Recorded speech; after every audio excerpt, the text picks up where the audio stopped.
Today we shall go on to the sixth factor for sharpening of the control out of the 9 controlling faculties, namely Bojjhanga Nancha Anubhavatataya, that is balancing the enlightenment factors. By balancing the enlightenment factors, one can accomplish bhavana jnana, insight knowledge. So we are going to talk about what this Bojjhanga means, how many kinds of Bojjhangas are there, and when should we apply any of these factors. This will be done in a brief manner, otherwise, because it is a wide subject, it's going to take time in order to cover this topic. This expression, Anubhavatanata, has the same connotation as Anurupa, appropriate manner, in a suitable manner. Bhavatana means proceeding like a current. It has the nature of initiating what has not been developed and to develop what has already been developed. So Anubhavatanata means developing in a suitable manner. Bojjhanga, what are we going to develop and what are we going to cause it to happen? So we have this expression Bojjhanga Dhammas is a compound of 2 words, namely Bodhi Anga. Bodhi means the enlightenment, seeing or realizing the Four Noble Truths. Enlightenment in respect of realizing the Four Noble Truths. And Anga, factors, supporting factors. These factors support the enlightenment or realization of the Four Noble Truths.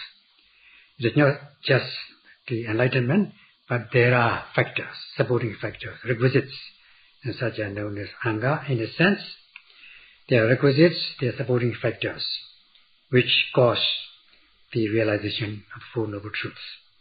It is not just knowing it, but there are factors which lead to the realization of the Four Noble Truths. In order to realize these Four Noble Truths, one cannot just realize by oneself without any assistance, without any supporting factors. You need assistance. You need the help of factors. Otherwise, you will not be able to realize these Four Noble Truths. Now, the practice is to overcome, to fight out these mental impurities, undermining elements which have been all along with us throughout our lifetimes. So, it is not possible to fight it out or overcome these impurities by just by oneself, but one has got to fight it out by mobilizing all forces, all possible forces, so that you'll be able to overcome them. Because all along our lifetimes, you've been overpowered by these mental impurities, corruptions. So, we have to strengthen these factors. At times, the mind is disheartened, there's a disheartenment, discouragement, and one doesn't wish to exert energy, one becomes lazy. At other times, one is too much elated, too much inspired, encouraged. The mind is too much lifted up, so that one will not be able to stay with the object. Instead, there will be scattering of the noting mind from the object. Sometimes the noting mind is said to be removed from the object of attention. So these 2 factors, sometimes disheartened, laziness, at other times too much elated, and sometimes with the good experience of the practice, the mind becomes so elated that the mind will not be able to stay with the object of attention. In such cases, one has got to develop these Bojjhanga factors of enlightenment. There are these 7 factors of enlightenment. Every time one notes these 4 kinds of objects, namely Kaya, Vedana, Chitta, Dhamma, objects of the body. Feeling, objects of the mind, Dhamma objects, these are the 4 objects that you are noting. You are activating your mindfulness such as Sati Sambojjhanga, the enlightenment factor of mindfulness. In short, it is the 4 applications of mindfulness: Satipatthana, noting every arising object, beginning with the main object of rising and falling, not to miss them continuously, so that the mind falls one pointed on the object, as unification of the mind, like the stone thrown into the water, as we have discussed at one time. So that the mind sinks, so to speak, into the object of attention, instead of scattering or becoming restless or becoming cast away. So that the noting mind comes into face to face with the object of attention, it is concurrent with the object of attention. Such is the practice of the 4 Satipatthana, and this is in essence what we call Sati Sambojjhanga, the enlightenment factor of mindfulness. Then secondly, we have this Dhamma Vichaya Sambojjhanga, knowing, observing the realities of mind and body separately, distinctly, with a discriminating knowledge instead of getting mixed up. This is the enlightenment factor of the investigation of states. Investigation means not in terms of intellectually reasoning, but it is cultivating wisdom or knowledge. That is the investigation of the states. If one is able to note continuously, as the saying goes, that Sato Sambhajano, that is mindful and fully aware. Sato Sambhajano. Mindful and fully aware. If you are able to note continuously, you are bound to be aware of the nature of the objects noted. In this way, you are able to know the nature of mind and body, discernment of mind and body, that this is the Nama and this is Rupa, and such is the investigation of states, Dhamma Vichaya Sambojjhanga. Paying attention all the time with the application of Sati to be aware of the arising objects. When there is difficulty, you try to overcome it with heroic courageous energy, with gritted teeth, such is Viriya Sambojjhanga, the enlightenment factor of energy. So that you are opening the way to wholesomeness or skillfulness, and blocking or preventing, closing the path to unwholesomeness, so that the mind becomes raptured, joy, such as piti, and sometimes piti in various forms, joy or rapture in mild, in a very weak form, and sometimes in a very strong form of rapture, such as piti Sambojjhanga, the enlightenment factor of rapture or joy, leading to peace and tranquility, without any remorse. In the sense, in the Western sense, one becomes free of tension, stress, and depression. Such is the Pasati Sambojjhanga, the enlightenment factor of tranquility.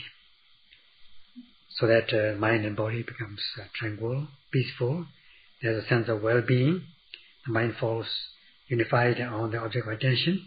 Such is the Sati, the Samadhi Sambojjhanga, the enlightenment factor of concentration. So that such is the cultivation of insight, absorption, Vipassana, jhana. In the earlier stage, these 2 pairs of factors are not balanced, namely Saddha and Panya, faith and wisdom are not balanced. And another pair, Viriya, energy and concentration. These 2 mental states are not balanced in the early stage of the practice.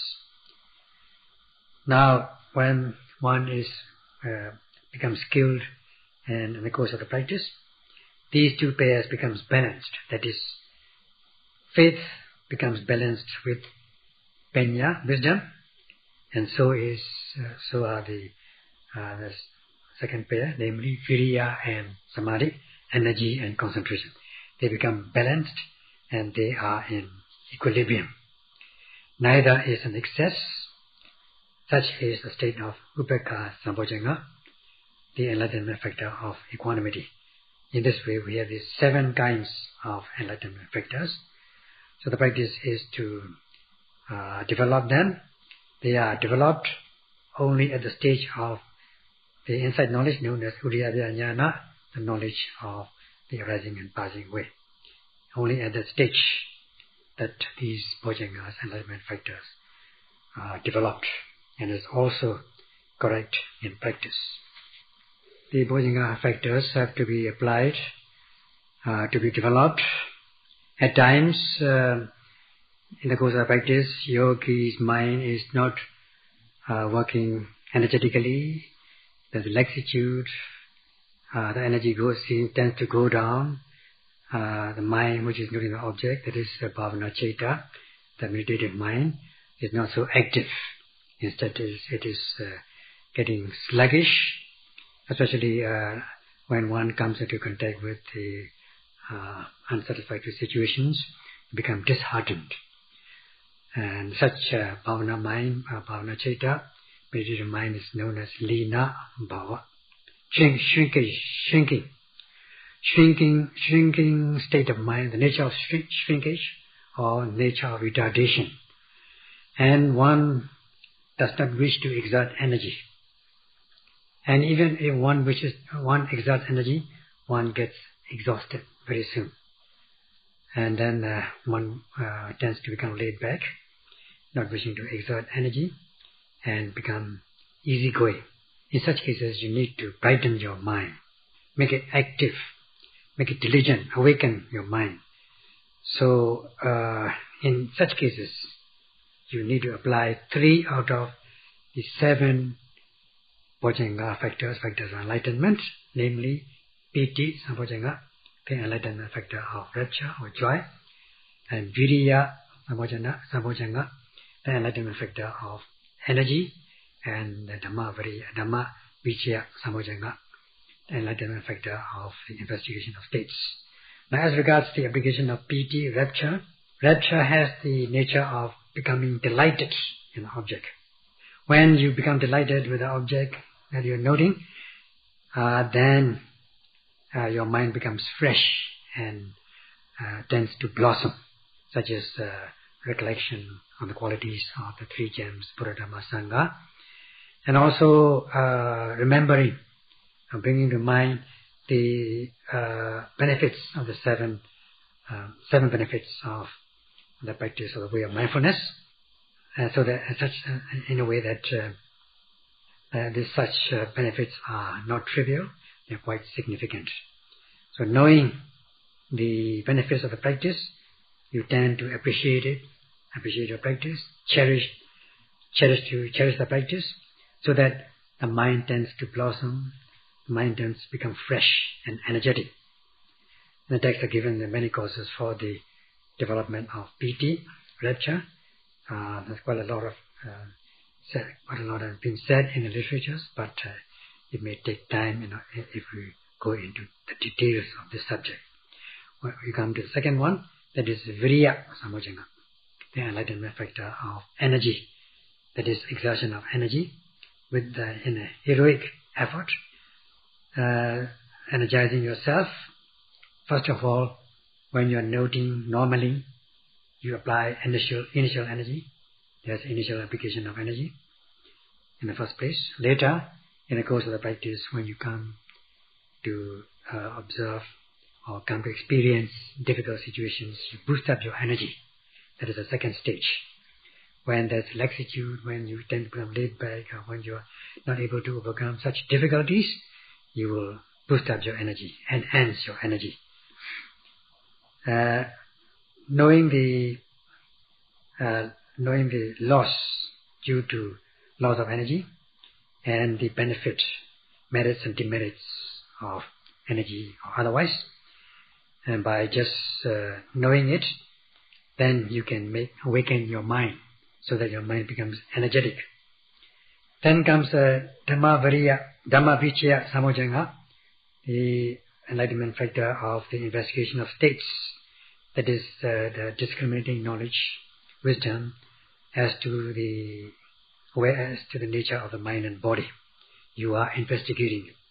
Investigating means not by way of intellectual reasoning or reflection, but observing, penetrating into the minute details of the object. Then the mind will blossom, the energy in the mind will become energized, become active and diligent. Now, if there's no progress in your practice, if you think that there's no progress in the practice, then you can reason out by yourself, intellectually, or the teachers can exhort you by giving guidance, so that when your mind is laid back and when your mind is sluggish, you become active and fresh. Such is the application of these enlightenment factors. In this connection, it needs the practicing yogis need to be guided by the meditation teachers, so that they can practice in accordance with the exposition, desana, and how they should undertake the practice of Satipatthana, and how they should be able to cultivate knowledge. Especially when they come to see in a clear-cut manner the impermanent nature of the conditioned psychophysical phenomena. They may see, especially painful feeling, they may see all forms of existence as fearful, and they are unsatisfactory. They are arising on their own, not at your will, like strangers. When there are strangers on the street, the stranger will do anything he or she wishes to do, not according to what you wish him or her to do. So things arise on their own. They are uncontrollable, they are unmanageable, they are selfless, they are soulless, selfless. So, especially when one sees the universal characteristics such as impermanence and so on, we come to the stage of the knowledge of misery, adinava, vipassana. And if you are not able to practice and come to this knowledge of misery, adinava, vipassana, then the reverse of that is seeing the pleasure of things, asara nupasi. Become the asara nupasi, that means seeing everything as pleasure. Asara nupassana. That is the contemplation as being pleasurable. If you are not practicing or walking the path of Satipatthana, thinking that the mind body are permanent and they are satisfactory and they arrive at their will, at your will, you can manage it, you can control it in this way. You have been addicted to this kind of view throughout your lifetimes as regards all the objects arising through the six sense doors, namely seeing, hearing, tasting, touching and so on. You consider them as satisfactory. You consider them as self or soul, that they are manageable.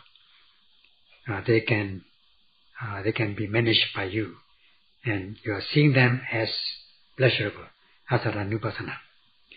So in this way, you are seeing the pleasure in all these objects coming through entering the six sense doors. Once you see the things are miserable, adinava nupassana, then before that knowledge, in a small way or to some extent or in a large way, you may see them as pleasurable, but now you won't see them as pleasurable. You may consider them as miserable, so that at this stage your mind becomes in a sense becomes dry, so to speak, and whatever arises will become uninteresting, miserable. And as for the yogis, from the yogi's point of view, he or she might feel miserable and not progressing. But from the point of meditation teacher, it is a progress. Today one yogi came and reported to him about this, and Sayadaw gave encouragement to that yogi. As for the dedicated yogis, with the application of the Viryasati Samadhi, the concentration group, when one is able to build up this momentum, then one is bound to progress his or her insight knowledge by stages, as much as one is able to apply these mental states, so that there can be a transformation from one insight knowledge to another. At this stage, there is bound to be some uneasiness, and it's bound to happen. If not, there won't be any progress. So the sign of uneasiness is the sign of progress, like the case of the babies. When the babies are first born, they are lying on their back, they cannot just turn over. Later on, they try to turn over and just get up slowly. So there's always transformation from one stage to another in the life of a baby. So in between there is a change from one stage to another. In between there is bound to be some uneasiness, sometimes like sickness or some sort of a diarrhea. So this is the sign of growth, a sign of health in an unusual manner. So when one is changing from one stage to another, there's always an uneasiness. In fact, this is a change for progress. This is not. This is to be viewed as a good sign for progress. So too with the yogis, when they are changing from one insight stage to another, they will always behave like babies. So when it comes to the practice of Dhamma, for instance, today one yogi came to report about his or her progress. Then Sayadaw told him or her about the baby, the stage of the baby. So he or she smiled, and she even shed tears. So when the teacher asked him or her, she was able to say that. So in this way, the meditation teacher have to give guidance in a suitable manner, such as the application of the enlightenment factors. At times the yogi have good experience with the practice, so that one becomes too much elated with rapturous feeling, joy, so that noting mind will not be able to know the object. Instead, and because it is too much elated, he or she feels too much elated, he or she wants to talk about this to other people, especially to the meditation teachers. He or she wants to run to the meditation teacher and speak about it. At that time, one is said to be missing the object to be noted, not being able to focus on the object of attention, because one becomes too much elated. There's too much of joy and rapture, so that one's meditative mind, bhavana citta, is not adhering to the object to be noted. It is said to be removed from the object of attention. There is a scattering of the noting mind. However much one may wish to apply energy, apply mindfulness, the noting mind will not adhere to the object of attention. So for some yogis, 1 or 2 days, they have to be told off by the meditation teachers, so that upon the danger of impurities entering one's stream of consciousness, if one is not able to stay with the object of attention. At that time, with the power of intellectual reasoning, patisankharana bala, one can quiet down one's practice, so that the momentum will calm down. So there will be less excitement, and passaddhi, calmness, tranquility will enter one's stream of consciousness, so that the mind will calm down and become unified. So not all the time this application of energy is good. Sometimes there can be too much of energy, in which case you got to bring it down, bring the momentum down, so that one will note in a very comfortable, easy manner. Such is upekkha sambhojjhanga, the enlightenment factor of equilibrium or equanimity. In which case the yogis will be able to continue with his or her own practice in a suitable manner. So if the bhavana, cheda, meditative mind becomes elated, too much, too much elated and too much encouraged or inspired, over-inspired, overconfident, then you apply these 3 enlightenment factors, namely passaddhi sambhojjhanga, the enlightenment factor of tranquility, samadhi sambhojjhanga, the enlightenment factor of concentration, and then upekkha sambhojjhanga, the enlightenment factor of equanimity. In this way, one can go on with continue one's practice in an appropriate way, which is in accordance with the text. Even things are beneficial in the practice. Sometimes it can be in deficiency, sometimes it can be in excess. If it's deficient, also it's not nice. If it's on the other hand, at the other extreme, if it is in excess also, it is not desirable. So one has got to strike a medium in between these two, excess and deficiency.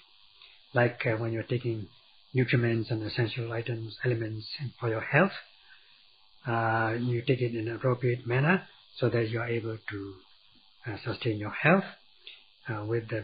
With such elements, so you are able to develop your new materialities. So you yourself has got to make a consideration, reason out with general knowledge, or take the advice of the meditation teachers in order to rectify your practice. So if there's any shortcoming, then you got to fill it up. If there's any gap, you fill it up. If there's an excess, also it is not desirable. Strike a medium, just like the physician will advise you what essential elements and nutriments to be taken. So too, the yogis will practice in accordance with the guidance of the teachers. Otherwise, there will be wastage of time, and this has to be very careful. That's all.